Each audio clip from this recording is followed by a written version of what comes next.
Alors dites-moi, les fourmis font partie de quel groupe d'animaux? Je m'appelle Élodie Lucas, je suis médiatrice scientifique au Palais de la Découverte dans l'équipe des biologistes, donc dans le domaine des sciences de la vie et précisément dans la partie comportement animal, communication animale du Palais de la Découverte. Et à ce titre, j'ai travaillé avec l'équipe de conception de l'exposition 1000 milliards de fourmis.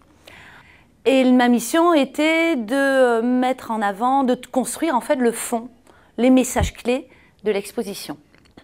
Et étant médiatrice scientifique, mon travail consiste à vulgariser la science, transmettre des connaissances.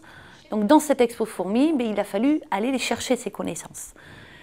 Pour ça, il y a beaucoup de lectures, il y a beaucoup d'articles scientifiques qu'on va décortiquer et on sollicite surtout les chercheurs, des spécialistes des fourmis, pour qui vont nous répondre à nos doutes, à nos interrogations et puis nous amener de la matière. Cette matière sur laquelle il va falloir qu'on tire les fils, qu'on en sorte l'essentiel des messages que l'on veut faire passer dans cette exposition.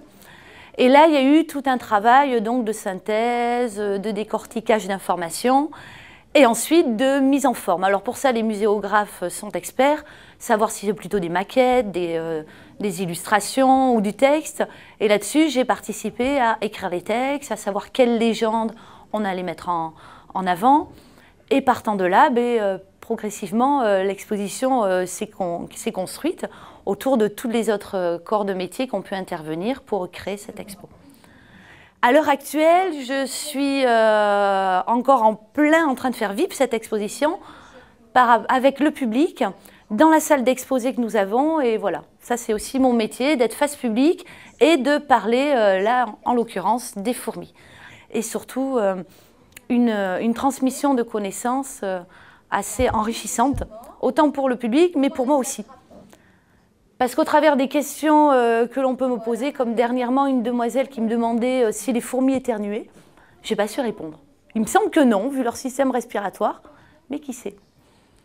D'autres questions surprenantes par rapport aux fourmis qu'on a dans l'exposition, l'élevage des champignonistes, qui sont des fourmis qui ont inventé l'agriculture avant l'homme. Leurs champignons, c'est leur nid, et comme j'aime bien le dire, elles cultivent ce champignon pour vivre dedans, c'est leur maison, mais aussi pour le manger. Donc elles mangent leur maison.